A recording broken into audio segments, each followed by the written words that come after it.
नमस्कार, आप सभी का स्वागत है हमारे आज के कार्यक्रम में। इससे पहले कि हम अपने आज के कार्यक्रम का शुभारंभ करें, मैं सभी से निवेदन करती हूं कि अपने फ़ोन्स को साइलेंट मोड पर रख दें और यदि कोई इम्पोर्टेंट कॉल्स हैं तो उन्हें आप रूम से बाहर भी ले सकते हैं। श्रमिकों के हितों की रक्षा के लिए भारत सरकार ने ई श्रम पोर्टल भी शुरू किया है, जिससे अब तक 23 करोड़ से अधिक श्रमिक जुड़ चुके हैं। उपरोक्त वाक्य 31 जनवरी 2022 को बजट सत्र के दौरान संयुक्त सदन में भारत के राष्ट्रपति जी द्वारा उनके अभिभाषण के दौरान कहा गया था। इसी क्रम में श्रम मंत्रालय भारत सरकार द्वारा रेलवे माल गोदाम श्रमिकों का वर्गीकरण करते हुए श्रम मंत्रालय के अंतर्गत ई श्रम पोर्टल में पंजीकृत करने हेतु संस्कृति प्रदान की गई। ई श्रम पोर्टल के अंतर्गत लगभग 400 से अधिक व्यवसायों को वर्गीकृत किया गया है तथा नई सूची में मंत्रालय के संस्तुति उपरांत रेलवे के माल गोदाम श्रमिकों को पंजीकरण हेतु मिसलेनियस वर्ग में रखा गया है। रेलवे माल गोदाम के सभी श्रमिकों की तरफ से माननीय श्रम मंत्री भारत सरकार को हम हृदय से आभार व्यक्त करते हैं तथा भारतीय रेलवे माल गोदाम श्रमिक यूनियन पूरे भारत के माल गोदाम श्रमिकों की तरफ से माननीय श्रम मंत्री व पूरे श्रम मंत्रालय को रेलवे माल गोदाम श्रमिकों को पहचान दिलाने के पहले चरण को संस्तुति प्रदान करने हेतु आभार व स्वागत सम्मान व्यक्त करते हैं। माननीय मंत्री आज हमारे बीच नहीं आज प्रस्तुत हो सके क्योंकि उनके कुछ अन्य प्रोग्राम्स थे, लेकिन हम उनको पूरे यूनियन की तरफ से आभार व्यक्त करते हैं। नमस्कार, हमारे आज के कार्यक्रम में हम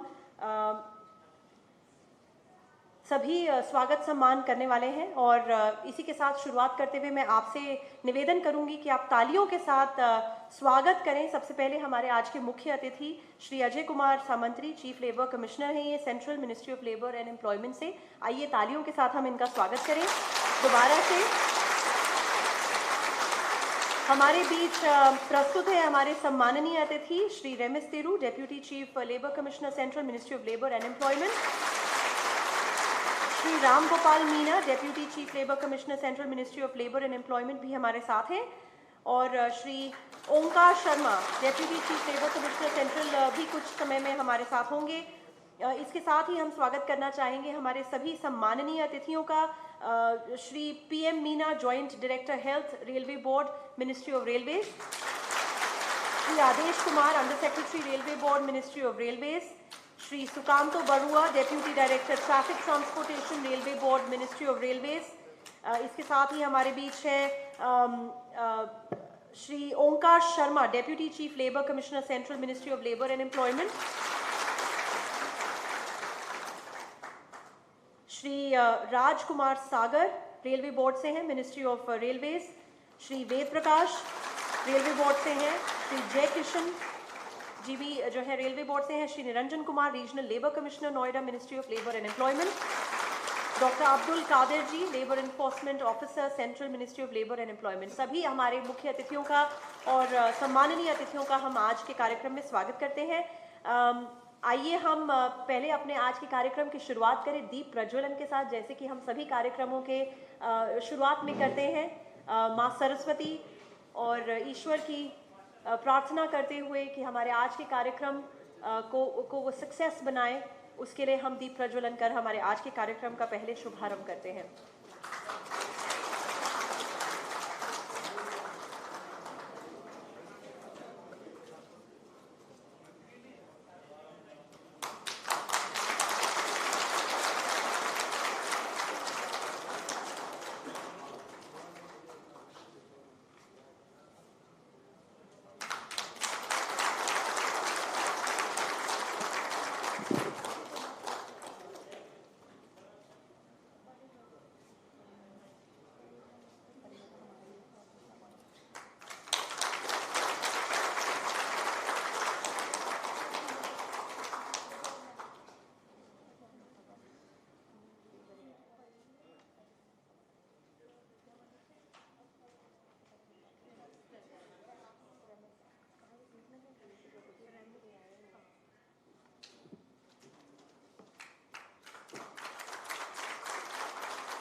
इसी के साथ हमारे आज के कार्यक्रम का मुख्य आरंभ हो चुका है और इसी के साथ में सबसे पहले महासचिव BRM GSU I am sorry हमारे BRM GSU के अध्यक्ष श्री परिमल कांति मंडल जी से मेरा निवेदन है कि वो हमारे आज के मुख्य अतिथि श्री अजय कुमार सामंत्री जी को एक फूलों का गुलदस्ता देकर उनका स्वागत करें।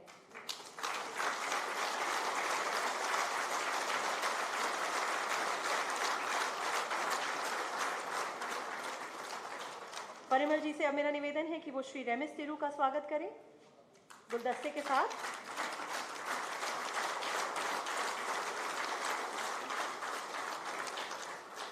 श्री राम गोपाल मीना जी यदि वो यहाँ हैं तो उनका भी स्वागत करें। मेरे ख्याल कुछ ही क्षणों में वो हमारे साथ होंगे। और परिमल जी आपसे मेरा निवेदन है श्री ओंकार शर्मा जी को भी स्वागत करें, वो भी अभी नहीं है। ठीक है, हम कार्यक्रम की शुरुआत करते हैं और हमारे कुछ अन्य अतिथि जो है वो इसी दौरान हमारे साथ सम्मिलित होंगे, तो हम कार्यक्रम की इसी के साथ शुरुआत करते हैं जी। Thank you. और अब मैं आपसे निवेदन करती हूँ परिमल जी कि आप वेलकम एड्रेस स्वागत उद्बोधन प्रकट करें।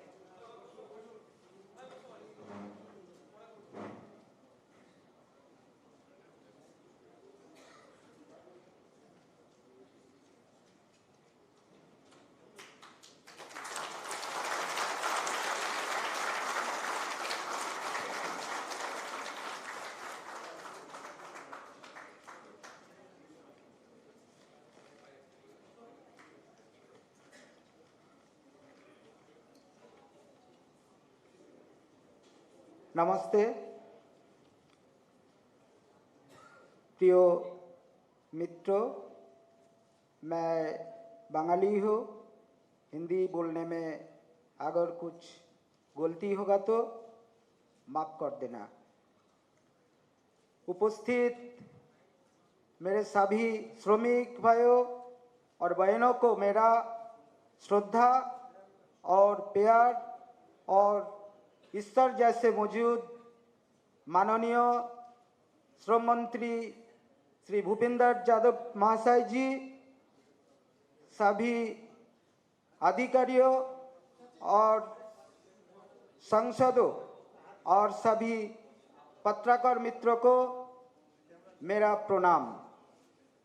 हम बताते हुए गर्व महसूस हो रहा है कि हमने उन श्रमिकों के सालों से जमा हुआ डर और तकलीफ दिल में लेकर हर एक सरकारी कार्यालय का दौरा किया और उन ईश्वर रूपी IAS अधिकारियों को समस्त मैं प्रस्तुत किया और उन्होंने हमारे आह्वान का जवाब दिया और इस पीड़ा को समझते हुए उसके उचित मर्यादा प्रदान किए। और इस प्रेस कॉन्फ्रेंस इसी के नतीजा है। आज इस प्रेस कॉन्फ्रेंस में मुझे एक बार के लिए नहीं लगता कि मैं किसी कॉन्फ्रेंस में प्रेस स्टेटमेंट दे रहा हूं, बल्कि हम लगा रहा है यह भक्त और भगवान की पुनर्मिलन हो रहा है।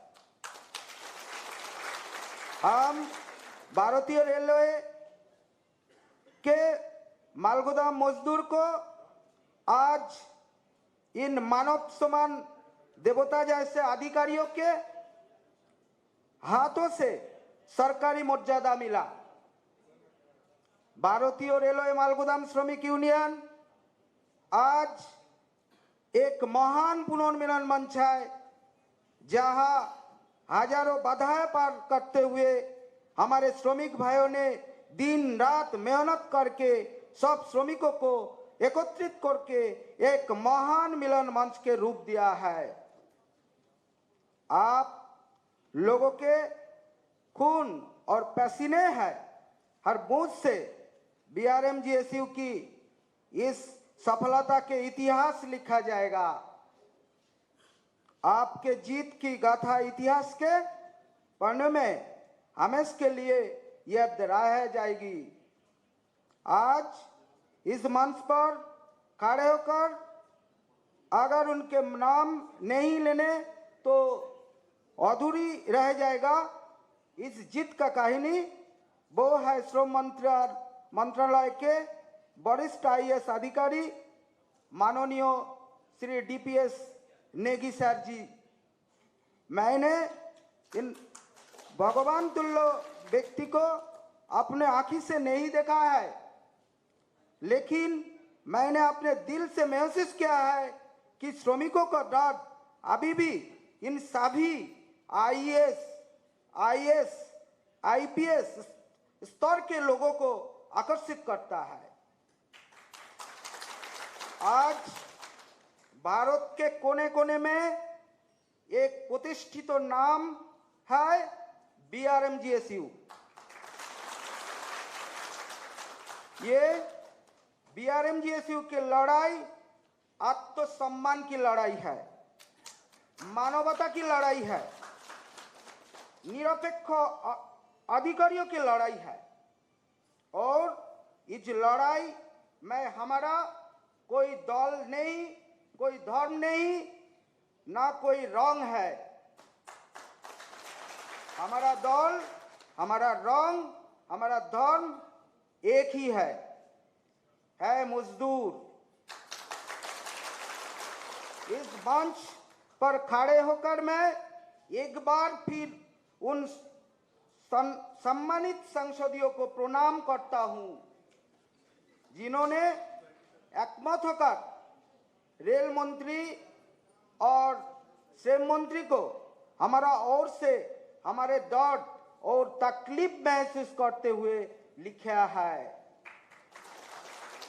मैं बंगाल से एक वादे के साथ आया था कि आपने मुझे लड़ाई का संचालन करने की जिम्मेदारी दी है, वो मैं सफलतापूर्वक पूरा करके लौटेंगे। मुझे लगता है कि आज ये स्पष्ट है कि हमने ये लड़ाई जीत लिए है और ना केवल भारतीयों बल्कि पूरी दुनिया के लोग आज भारत के इतिहास में बंगालियों के योगदान के बारे में जानते हैं। इसलिए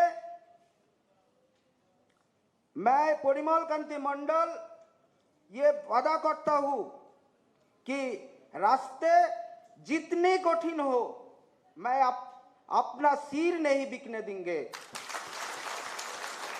याद रखिए, मेरे प्यार की शक्ति सच्ची है तो मेरा विरोध की शक्ति भी उतनी ही कठोर।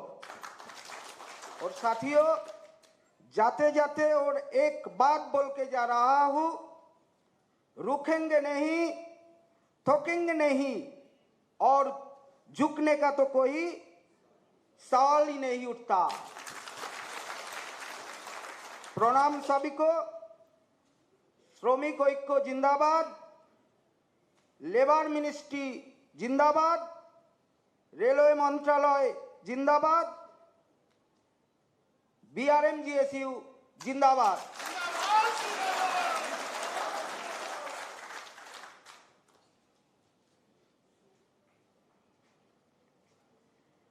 आपका बहुत बहुत धन्यवाद परिमल जी, हम सभी से बातचीत करने के लिए और यहाँ पर जोश और साहस सभी का बढ़ाने के लिए। मैं हमारे सभी अतिथियों को बताना चाहूँगी कि हमारे बीच हैं Shri Niranjan Kumar, regional labour commissioner Noida, ministry of labour and employment. आइए तालियों के साथ हम इनका स्वागत करें और मैं निरंजन जी से रिक्वेस्ट करती हूँ कि वो हमें स्टेज पर ज्वाइन करें। और परिमल जी से और विद्याधर जी से मेरा एक बार फिर से विनती है मेरी कि इनको फूलों के साथ इनका स्वागत करें।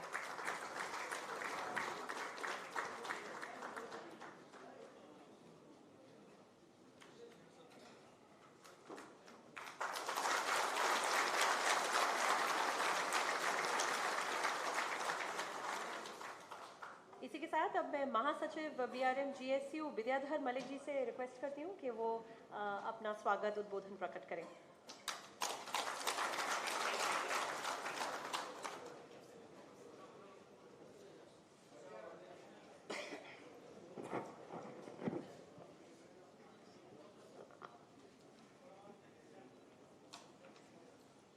मंच पर उपविष्ट हमारे श्रद्धेय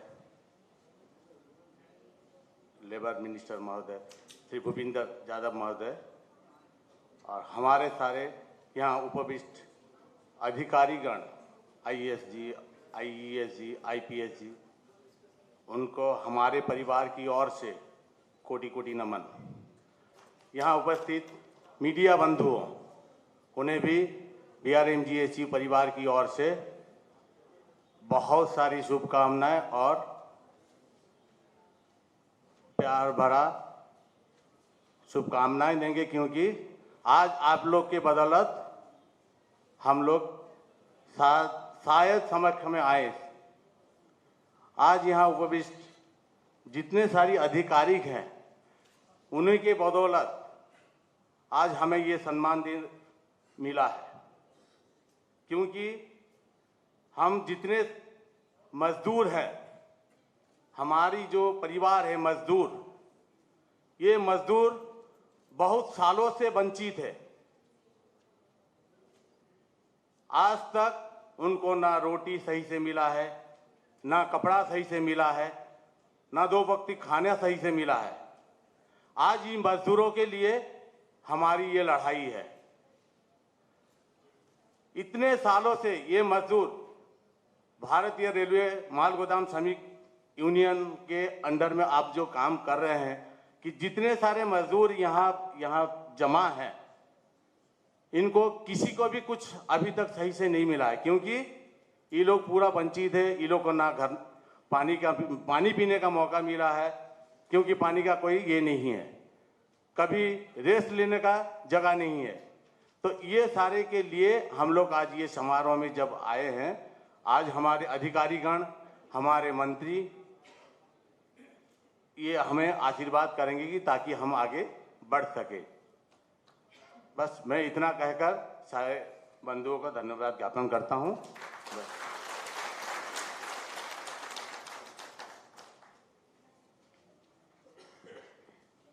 धन्यवाद मलिक जी।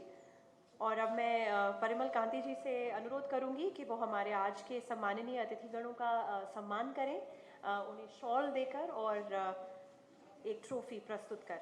सबसे पहले हमारे आज के मुख्य अतिथि Shri Ajay Kumar Samantaray ji, chief labour commissioner, central ministry of labour and employment, को शॉल और ट्रॉफी प्रस्तुत कर उनका सम्मान करें।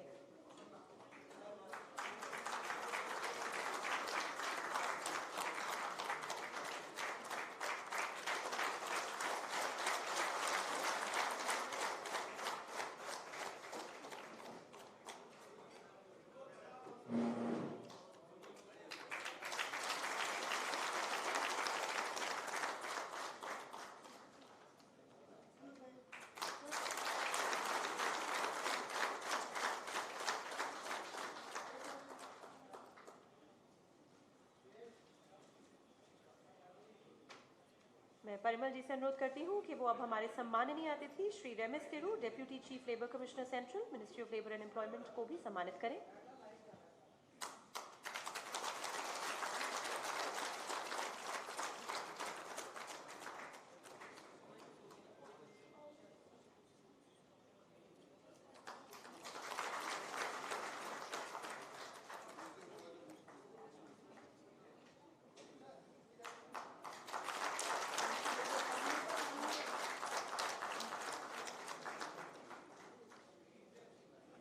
परिमल जी से मेरा निवेदन है कि वो अब Shri Niranjan Kumar, regional labour commissioner Noida, ministry of labour and employment, को सम्मानित करें।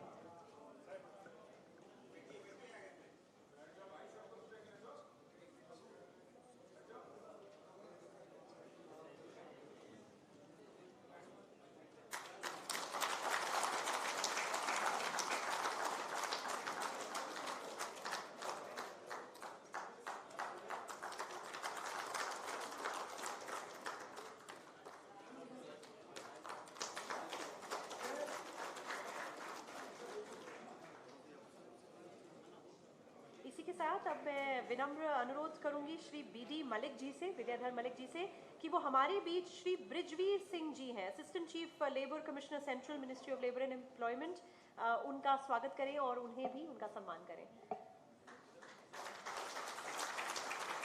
श्री ब्रिजवीर सिंह जी।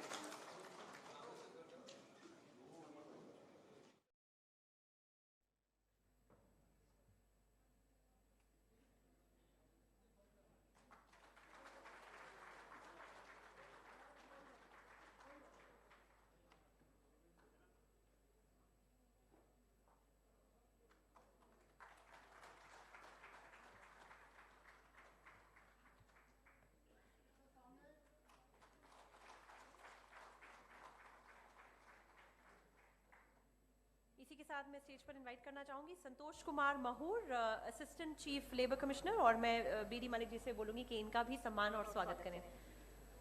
संतोष Kumar Mahur, assistant chief labour commissioner, ministry of labour and employment.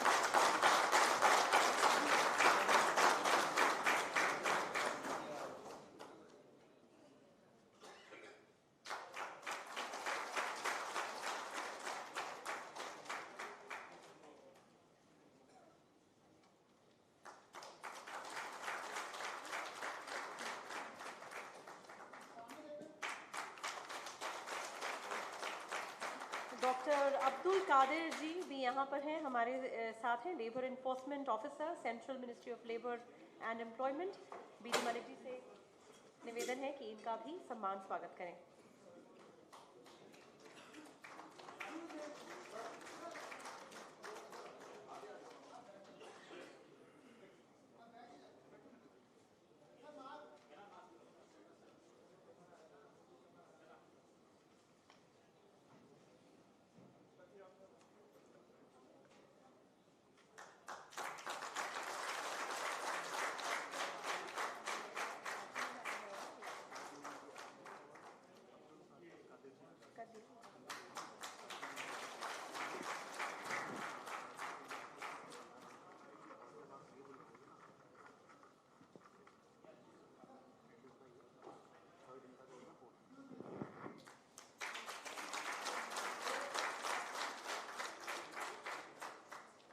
धन्यवाद। सभी मुख्य अतिथियों से मेरा अनुरोध है कि वो अब बैठ जाएं, और सभी मीडिया पर्सन से भी रिक्वेस्ट करती हूँ कि वो सब अभी अपना अपना स्थान ले लें। और इसी के साथ हमारे आज के मुख्य अतिथि श्री अजय कुमार सामंत्री जी से अब मेरा अनुरोध है कि वो हम सभी से बातचीत करें। आइए तालियों के साथ हम एक बार दोबारा इनका स्वागत करें।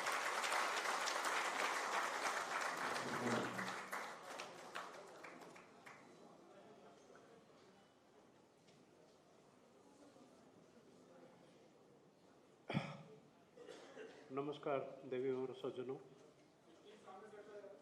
मालगोडाउन श्रमिक संघ का प्रेसिडेंट श्रीमान मंडल जी, श्रीमान मलिक जी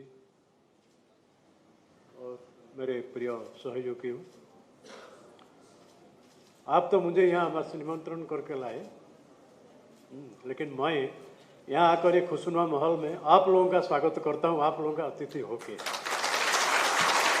इसलिए कि मैं एक लेबर कमिश्नर हूँ। ये मलिक जी का बड़पन था, वो क्या बोले कि शब्द आप शायद सुने नहीं होंगे, मैं पूरा सुन रहा था कि हमारा बदौलत तो है, ये नहीं है। ये थोड़ा सा करेक्शन मैं करना चाहूँगा, आपके बदौलत तो हम हैं, आपके बदौलत तो हम हैं। ये दुनिया को, ये देश को पहले लेबर आए, उसके बाद लेबर कमिश्नर आए, उसके बाद लेबर लॉ बना। सो पहले आप एक 1970s में एक फिल्म आया था रोटी कपड़ा और मकान, मनोज कुमार जी का, आपको पता होगा। उसी को मैं रिकॉल करते हुए आपको बोलता हूँ, जो कपड़ा मैं पहना हूँ, जो पोडियम पर मैं भाषण दे रहा हूँ, जो खाना मैं खा रहा हूँ, उसमें आपका योगदान है। आप नहीं तो हम नहीं। ये भी मैं पूरा खुलकर लेबर के, हमारा कामगार भाइयों और बहनों के साथ बातचीत करता हूँ। मेरा ये मिनिस्ट्री में 29 साल हो गया, उसके पहले 11 साल मैं पब्लिक सेक्टर, कोऑपरेटिव सेक्टर में था, वहाँ भी कामगार के साथ जुड़ा रहा। मैंने कभी गलती से कभी नहीं सोचा मैं काम करके आप लोगों के ऊपर कोई एहसान कर रहा हूँ, नेवर। कभी मैंने नहीं सोचा ना कभी सोचूंगा, ना किसी मेरा अफसर को बोलता हूँ कि हम किसी के ऊपर कोई एहसान नहीं कर रहे हैं, क्योंकि सरकार हमको तनख्वाह देता है कामगार का सेवा करने के लिए, हम फ्री में तो नहीं कर रहे हैं, इसलिए किसी के ऊपर एहसान का कभी सवाल पैदा नहीं होता। इसीलिए आपके लिए चुनौतियाँ बहुत ज़्यादा है, आपका कॉस्ट भी बहुत ज़्यादा है, मेहनत भी आप ज़्यादा करते हैं, ये सब हमारा संज्ञान में है। एंड ये आपने जो सहयोग दिए हमारा श्रम पोर्टल में आज तक 26 करोड़ पंजीकरण कर चुके हैं अनऑर्गेनाइज्ड वर्कर्स। और मुझे आशा है अगले 2 महीने में सारे के सारे पंजीकरण कर लेंगे। उसके बाद हमारा नेक्स्ट पदक्षेप क्या होगा, अगला पदक्षेप उसको एनसीएस पोर्टल से जोड़ दिया जाएगा, नेशनल कैरियर सर्विस। वो उसका काम जोर शोर से चल रहा है और ठीक ठाक सब चीज़ चला ना, उसको एनसीएस पोर्टल में जोड़ दिया जाएगा। इसमें क्या होगा, नौकरी देने वालों के लिए आसान होगा, नौकरी पाने वालों के लिए आसान होगा, क्योंकि 400 तक प्रोफेशन जो हमारे लोग परिवार जी बोल रहे थे मिसलेनियस श्रेणी में है, वो भी एक श्रेणी है, वो सब में आप आ जाएंगे पोर्टल के थ्रू। इसमें जिसको चाहिए वो आपको चयन करेगा, कोई बिचौलिया के पास आपको जाना नहीं पड़ेगा।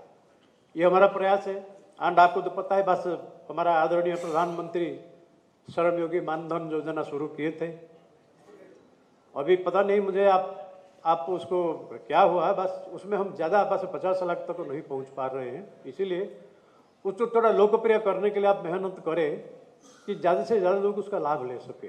श्रम योगी मानधन योजना और एक ट्रेडर पेंशन योजना भी शुरू किया गया है, उसका भी आप देखिएगा। और उसके बाद मेरे एक्सपीरियंस के मुताबिक आपको मैं बताऊंगा हम क्या करते हैं लेबर के लिए। हर साल बिना कोर्ट को जाते हुए, बिना कोई केस चलाते हुए हम कामगार को 150 से 200 करोड़ रुपया हम देते हैं। आप बोलेंगे कैसे, आप लोगों का ग्रेच्युटी फंसा रहता है, किसी को न्यूनतम मजदूरी नहीं मिलता, किसका पेमेंट भुगतान नहीं होता, ये सब चीज़ है, वो सब हमारे पास आते हैं, हमारे पास आते हैं।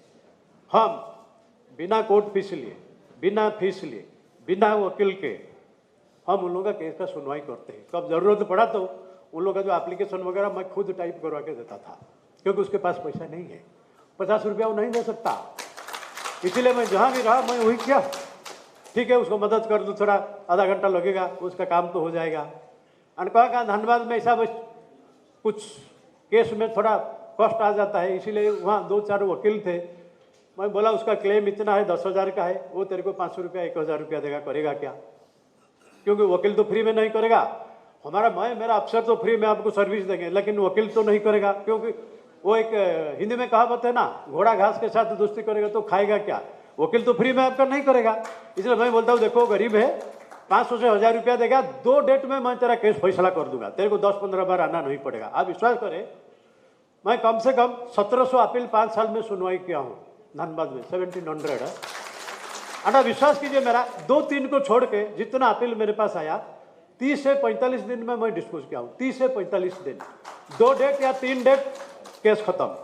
एंड भगवान का शुक्र है, भगवान का आशीर्वाद है, आप लोगों का भी दुआ है, ज़्यादातर केस हाई कोर्ट नहीं गया, वही फैसला हो गया, क्योंकि हम जब जजमेंट देते हैं ना पूरा बैलेंस करके देते हैं। इसलिए हाई कोर्ट को कोई भूल भटका करके जा जाता है तो जीतता नहीं मैनेजमेंट वाले।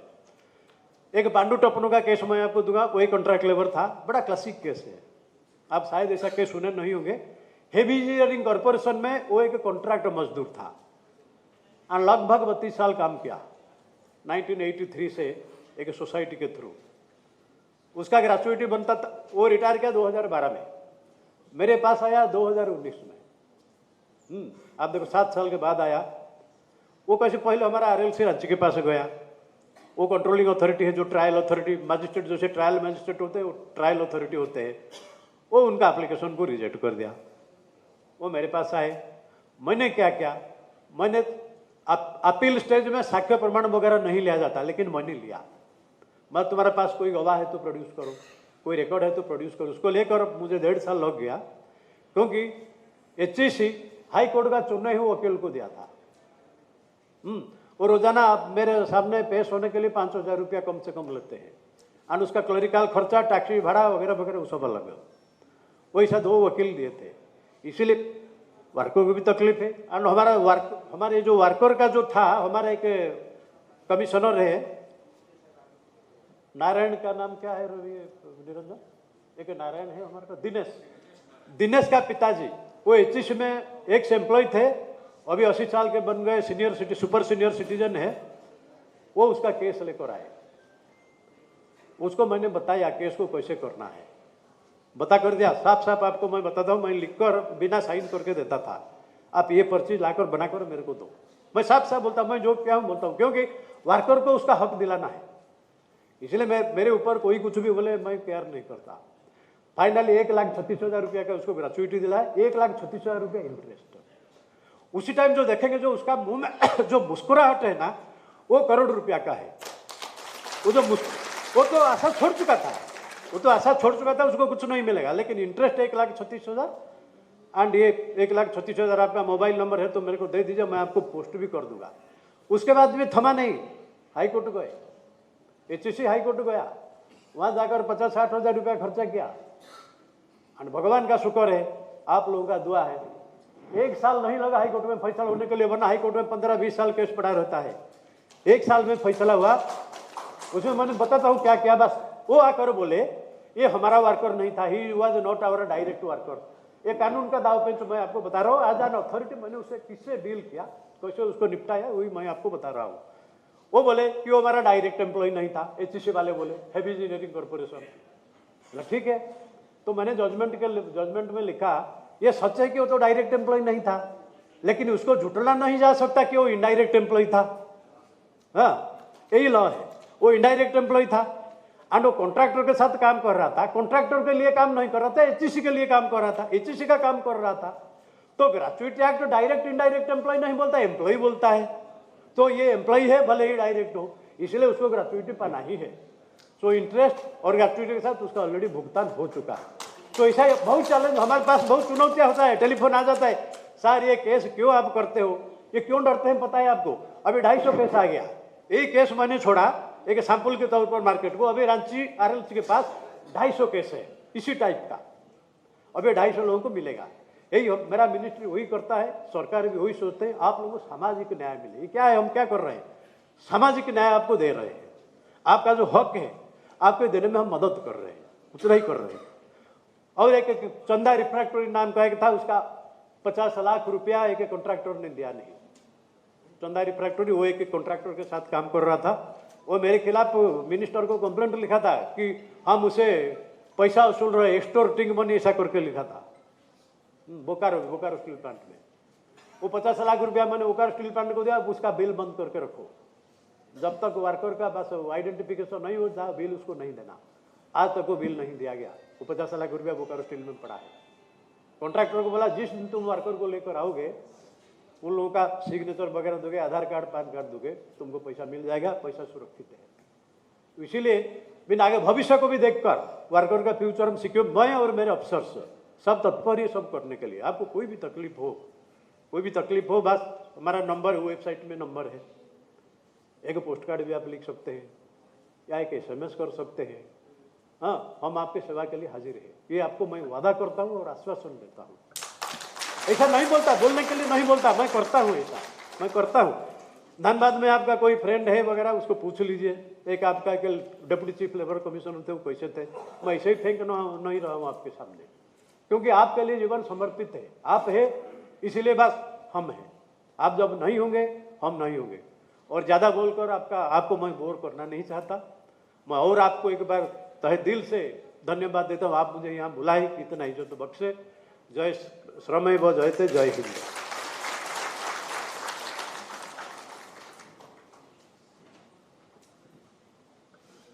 धन्यवाद। और अब मैं सम्माननीय अतिथि श्री रेमिस तिरू जी से, डेप्यूटी चीफ लेबर कमिश्नर हैं ये central ministry of labour and employment, इनसे मेरी विनती है कि वो हम सभी से बातचीत करें। आइए तालियों के साथ हम इनका भी दोबारा से स्वागत करें।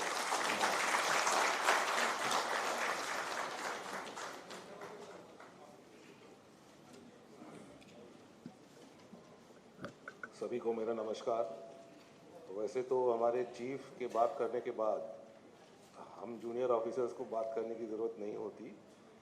और उनसे परमिशन लेके मैं 2 शब्द बोलना चाहूँगा। Thank you. उपस्थित मंच पर हमारे chief labour commissioner Shri Ajay Kumar Samantaray ji, उपस्थित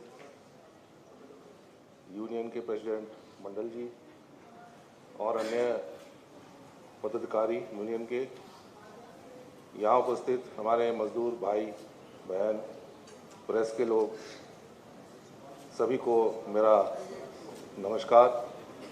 आज आपका बड़ा विशेष दिन है। आप लोग को स्वीकारा गया है और इसी के लिए हम लोग यहाँ वर्कर्स आइडेंटिटी का दिवस आप लोगों के लिए ये माना जाना चाहिए। आगे मैं इनको आग्रह करूँगा कि इस दिन को याद रखने के लिए कुछ ऐसा करें विशेष, इस दिन पे सारे इकट्ठा होकर इसे अपने दिवस के लिए मनाएं, याद करें। और हमारे चीफ साहब ने जो भी बातें कही है कि विभाग जो है आपके सेवा के लिए है, आपको लिए सरकार कानून बनाती है, कानून आपके फायदे के लिए है। हर कानून में अफसर होते हैं, उन अफसरों को जानना जो आपको रिलीफ दिलाएंगे, ये भी बहुत ज़रूरी है। मैं यूनियन से आग्रह करूंगा कि आप साथियों के लिए वर्कशॉप करें, हर श्रम कानून के बारे में उनको बताएं, हमें भी इन्वॉल्व करें। हम लोग हैं, बैठे हैं आपको बताने के लिए। और कानून आपको हक ही नहीं, आपको कर्तव्य भी बताता है। तो हक तो हम मांग लेते हैं, लेकिन क्या हम अपना कर्तव्य करते हैं? देश में बड़ा अभी चला हुआ है इलेक्शन, उसमें आपको वोट का हक है। क्या हम वोट देने जाते हैं? ये हमारी ड्यूटी है। तो इसी तरह के कई ऐसे कानून हैं जिसमें वर्करों के लिए सेफ्टी के एस्पेक्ट से, वेजेस के एस्पेक्ट से, और कई कानून हैं जिसमें सेफ्टी के चीज़ें देने की बात है मालिकों को। क्या हम मजदूर उसको पहनते हैं? क्या उसको इस्तेमाल करते हैं? ये सारी चीज़ें हमें इकट्ठे करने हैं, हक भी मांगने हैं और जिम्मेवारी भी निभानी है। कई चीज़ें हमारे चीफ साहब ने आपको बताया है विस्तार में। हमारा दफ्तर बगल में ही है, हमारा हेडक्वार्टर है। कई अधिकारी हमारे 20 रीजन में हैं, फैले हुए देश के अंदर। वहाँ भी आपके साथी होंगे, उनको भी बताएं कि उन दफ्तरों में आपके लिए हम बैठे हैं। और जैसे हमारे सर ने कहा कि मजदूर है तो हम हैं, वरना हमारी अस्तित्व नहीं है। तो जितना आप हमारे पास आएंगे उतना हम आपको सहयोग कर पाएंगे और मदद कर पाएंगे। इन्हीं 2 शब्दों के साथ मैं आपका बहुमूल्य समय ना लूँ आगे। धन्यवाद।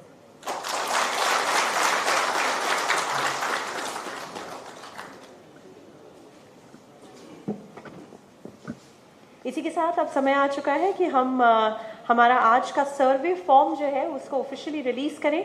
मैं हमारे मुख्य अतिथि, सम्माननीय अतिथि और स्टेज पर बैठे सभी हमारे सम्माननीय अतिथियों से मेरा अब अनुरोध है कि वो हमारे आज के सर्वे फॉर्म को अब ऑफिशियली अनवेल करें।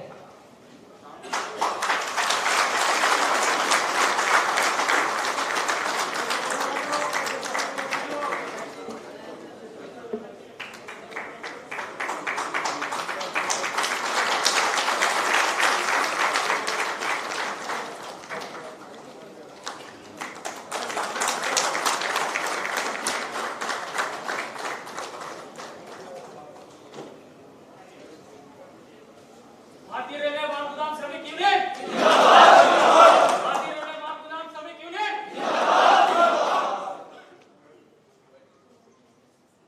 धन्यवाद।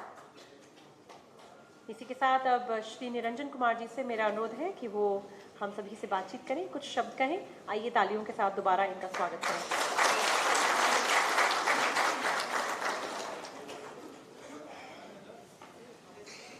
Respected A.K. Samantare sir, Chief Labour Commissioner, Sri Raimis Thiru sir, Deputy Chief Labour Commissioner Central, union के प्रेसिडेंट मंडल साहब और सभी साथियों, सभी श्रमिकगण, प्रेस के सभी साथियों, आप सभी को मेरा नमस्कार। हम लोग बचपन से एक कहावत सुनते आते हैं, पढ़ते भी आते हैं, एकता में शक्ति होती है। हम लोगों ने बचपन में सुना होगा, पढ़ा होगा किताबों में, एक राजा था, उसके 3 बच्चे थे, वो आपस में लड़ते झगड़ते रहते थे। राजा ने बोला कि सभी को बोला कि आप लकड़ियां लेकर आओ, सभी को अकेले अकेले तोड़ने को बोला, वो अकेले तोड़ लिए, लेकिन जब उसको गठरी बना दी गई और जब उसे तोड़ने को बोला गया तो वो तोड़ नहीं पाए। तो राजा इनसे उन अपने बेटों को यही शिक्षा देना चाहता था कि एकता में शक्ति होती है, अगर आप लोग सब मिलके रहोगे तो आपको कोई तोड़ नहीं पाएगा, आप अपनी शासन अच्छे से चला पाओगे। आज आप लोगों को देखकर भी मुझे ऐसा ही लग रहा है कि एकता में कितनी शक्ति होती है। आप लोग ये यूनियन जो है वर्करों के हितों की रक्षा के लिए बनाई गई है। अकेले वर्कर अपने राइट्स को सिक्योर नहीं कर पाता है, उसके असंगठित क्षेत्र में तो ये बड़ा बहुत क्वेश्चन मार्क है कि इन वर्कर्स को कैसे इनके अधिकारों को दिलाया जाए। बट अगर ये असंगठित क्षेत्र के वर्कर्स एक साथ एकत्रित हो जाते यूनियन के फॉर्म में और अपने डिमांड्स को रखते हैं, अपने अधिकारों के लिए लड़ते हैं, तो उनको उनके अधिकार मिल भी जाते हैं। असंगठित क्षेत्र में वर्कर्स के साथ सबसे बड़ी बात ये होती है कि वो ज़्यादा पढ़े लिखे नहीं होते, वो उन्हें अपने अधिकारों के बारे में पता नहीं होता, उन्हें ये नहीं पता होता कि श्रम कानूनों में उनके लिए क्या प्रावधान है। जब वो संगठित हो जाते हैं, यूनियन के रूप में हो जाते हैं, तो उन्हें इन सब चीज़ों की जानकारी मिल पाती है। उन्हें ये जानकारी मिल पाती है कि उन्हें अपने अधिकारों के लिए कहाँ जाना है, किसको संपर्क करना है, कैसे उनको अपने अधिकारों के लिए आगे बढ़ना है। तो आज आप लोगों को देखकर मुझे बड़ी खुशी हो रही है कि आप लोग भी संगठित हुए हैं और अपने अधिकारों के लिए जागरूक हुए हैं।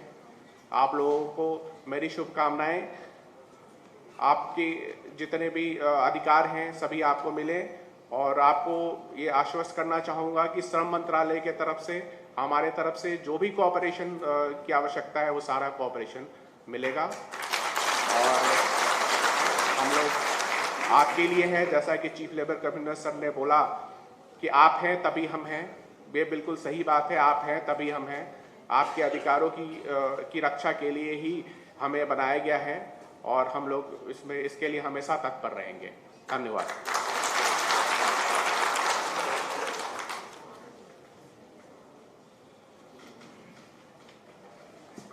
धन्यवाद। मैं सभी से अनुरोध करती हूँ कि अभी हमारे बीच पधारे Shri Ramgopal Meena ji, deputy chief labour commissioner central, का स्वागत करें तालियों के साथ। और श्री परिमल जी से मेरा निवेदन है कि पहले तो फूलों के गुलदस्ते के साथ इनका स्वागत करें और इसके बाद ट्रॉफी और शॉल के साथ इनका सम्मान करें।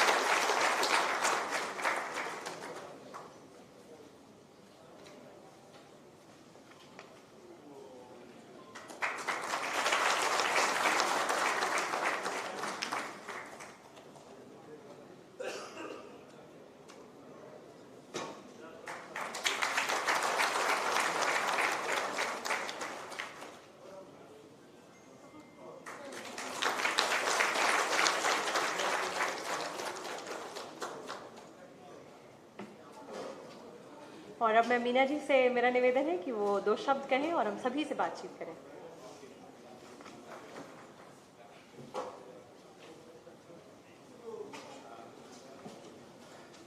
नमस्कार भाइयों, माफ़ी चाहता हूँ कि एक दूसरे फंक्शन में था और वहाँ मेरा लेक्चर रखा था और थोड़ा सा सवाल जवाब में टाइम थोड़ा ज़्यादा लग गया। वहाँ भी कामगारों का ही फंक्शन था, तो इस वजह से लेट हो गया। मैं क्षमा चाहता हूँ सबसे। मंच पे आसीन माननीय मुख्य श्रम आयुक्त सामंतरे सर, हमारे साथी ऑफिसर्स, रेल माल गोदाम यूनियन के पदाधिकारीगण, प्रिय भाइयों और बहनों, आपकी यूनियन के साथ में डायरेक्टली या इनडायरेक्टली हमारा संबंध बना हुआ है। जब भी भाई लोग आए हैं, हमने आपकी समस्याओं को भी समझा है और हमने कोशिश किया है कि किस तरह से आपकी जो ज़मीनी समस्याएं हैं उनको कैसे एड्रेस किया जाए। अभी जैसे आप सबको मालूम है, माननीय मंत्री जी ने जब ई श्रम रजिस्ट्रेशन का उद्घाटन किया था 26 अगस्त को, और उसके बाद से रजिस्ट्रेशन चालू हुए थे, यूनियन के भाई लोग हमारे पास आए थे कि सर हमारा रजिस्ट्रेशन की भी फैसिलिटी करवाई जाए। और हमने कहा ये तो बिल्कुल ठीक है।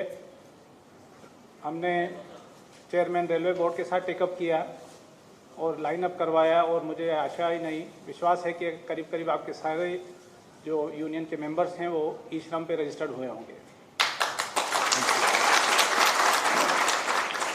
ये यूनियन की सजगता थी, उसके चलते ये संभव हो पाया। सरकार में आप सब जानते हैं, हम सुबह से लगते हैं तो कैसे दिन निकल जाता पता नहीं चलता। आपकी एक चिट्ठी आई, हमने उस पर एक्शन लिया। उससे पहले भी जो यूनियन ने कुछ इश्यूज टेकअप किए थे, हमने माननीय मंत्री जी के साथ में मीटिंग किया था, उसका प्रोसीडिंग बनाया, रेलवे को टेकअप किया। कुछ मूलभूत इश्यूज हैं आपके जो कि एड्रेस होने चाहिए,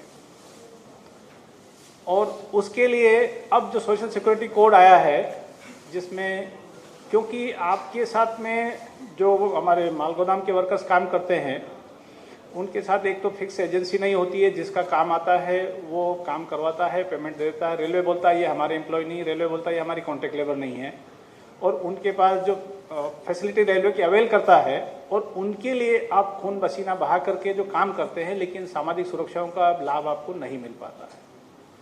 अब जैसे दिल्ली में है, ESI की फैसिलिटी आप नहीं ले पाते क्योंकि आपका एम्प्लॉयर कौन है।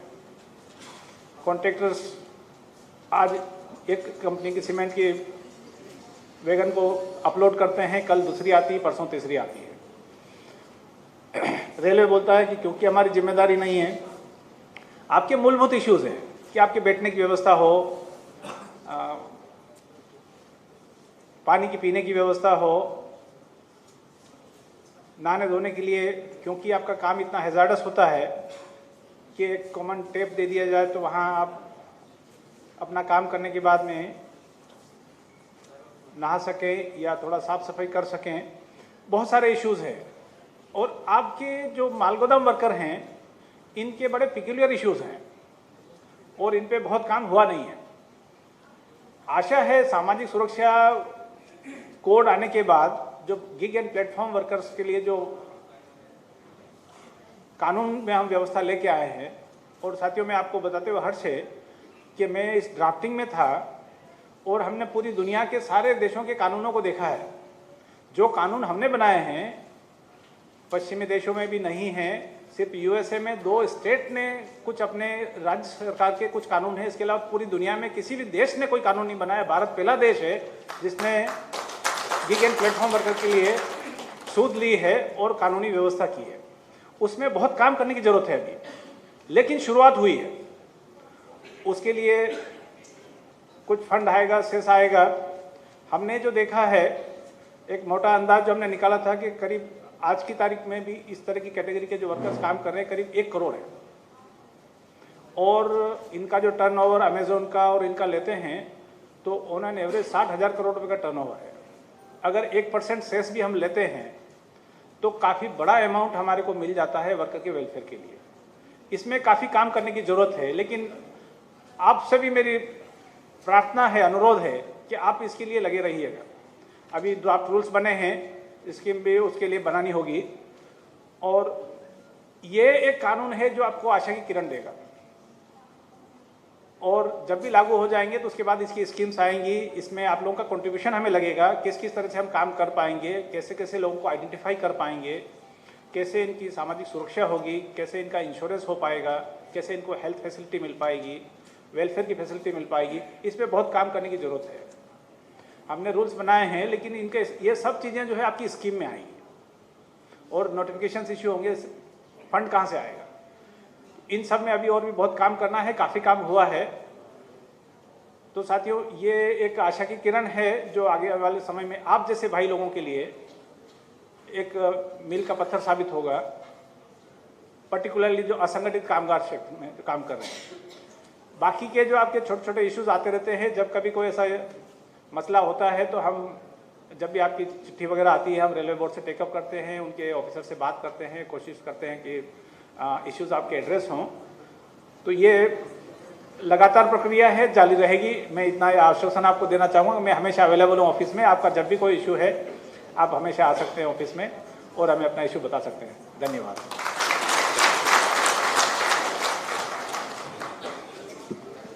धन्यवाद।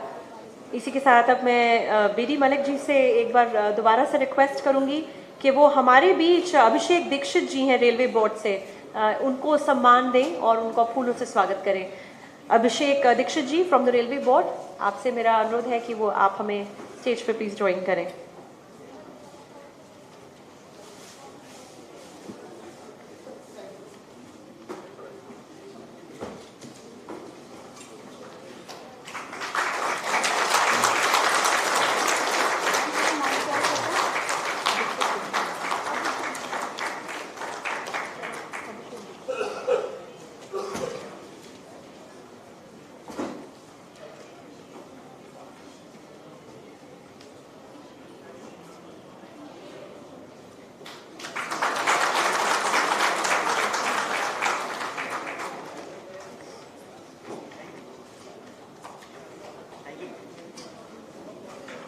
Thank you.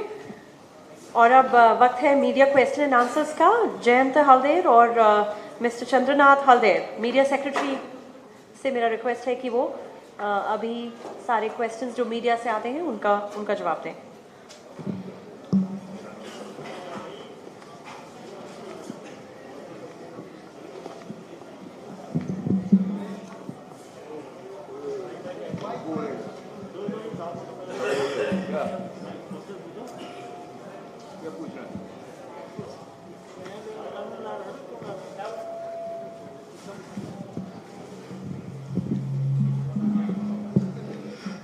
हेलो, सामने से भैया भाई।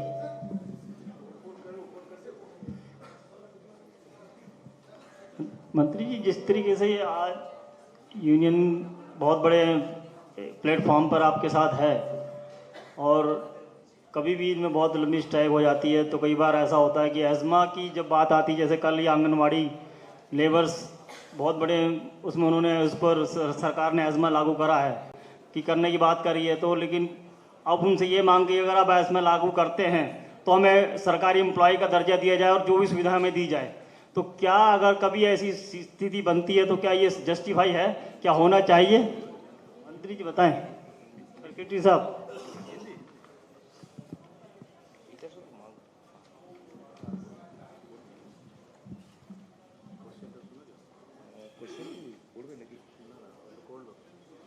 और एक बार क्वेश्चन रिपीट करिएगा प्लीज। सर, मैं ये पूछना चाह रहा हूँ, ये एम्प्लॉयज सारे हैं आपके साथ हैं, हजारों की संख्या में हैं। जिस तरीके से अगर इनके कभी भी स्ट्राइक होती, कभी ऐसी सिचुएशन आज स्ट्राइक होती है बड़े लंबे समय तक हो जाती है, तो सरकार इन पे एज़मा लागू करने की बात करती है, लेकिन अगर एज़मा लागू हो तो इनको सरकारी एम्प्लॉय माना जाए, सारी सुविधा उस तरीके दी जाए, तो क्या ये जस्टिफाइज है? जिस तरह के अभी आंगनबाड़ी का मामला भी आया सामने, तो ये भी इनके साथ ही बहुत बड़ा ये अन्याय होगा अगर ये नहीं मिला तो। जी, हमारे सोच में पॉजिटिविटी लाना चाहिए, ताकि पहले बात है कि ये सब और आगे नहीं होगा, जो हो गया हो गया। अभी जो होगा हम बड़े पॉजिटिव के साथ कह रहे हैं कि हमारे जो मिनिस्ट्री ऑफ रेलवे और श्रम डिपार्टमेंट हम लोगों को एक सही परिचय पत्र प्रदान करके हम लोगों को ये सब समस्याएं समाधान कर देगा और आगे नहीं होगा।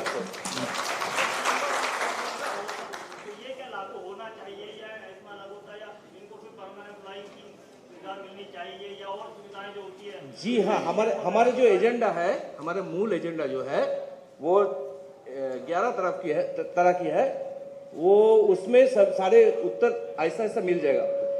ये मीना साहब, अभी आपने वो सेस के बारे में बात किए थे और 7,000 करोड़ रुपए की भी बात किए थे। Could you just explain very out way? जो अपने अभी जो सेस के बारे में बात किए थे, इनके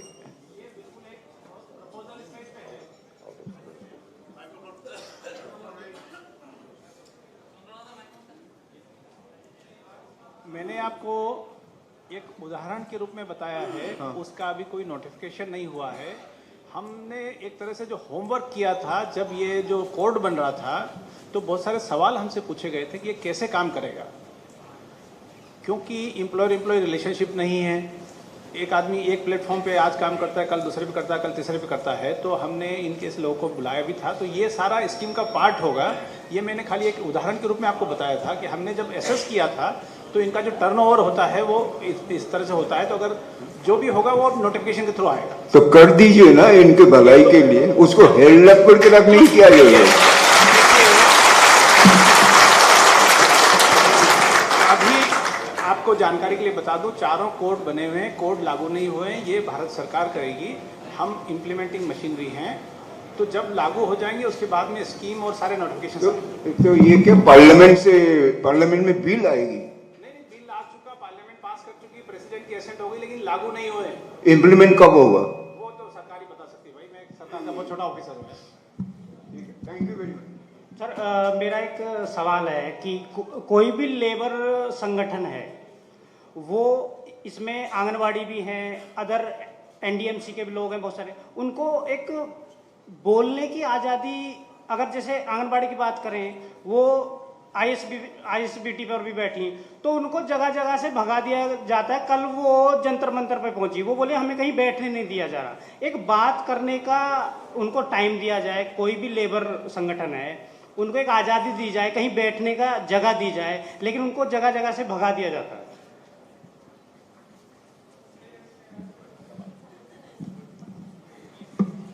पूछना चाहते हैं क्योंकि यूनियन तो अलग है ना।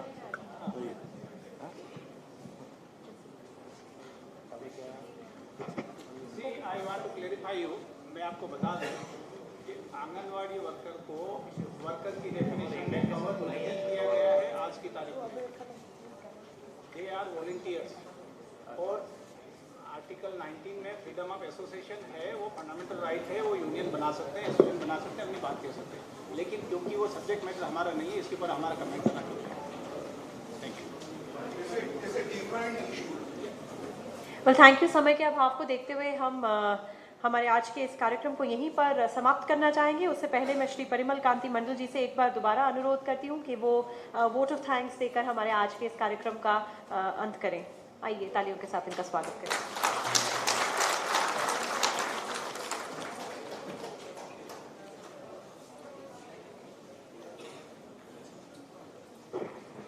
Thank you. उपस्थित पदाधिकारियों और श्रमिक भाई बहन को बहुत बहुत धन्यवाद सबाई को। Thank you.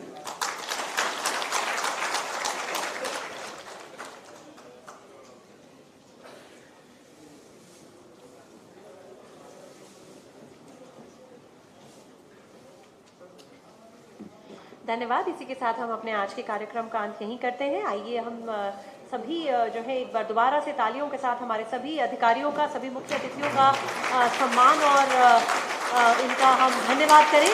और आइए इसी के साथ जलपान की का अरेंजमेंट किया गया है सभी अधिकारियों के लिए रेस्टोरेंट में, और बाकी सभी के लिए लंच का अरेंजमेंट किया गया है। Thank you. पीछे गार्डन में अरेंजमेंट है लंच का सभी के लिए, आइए हमें लंच के लिए ज्वाइन करिए।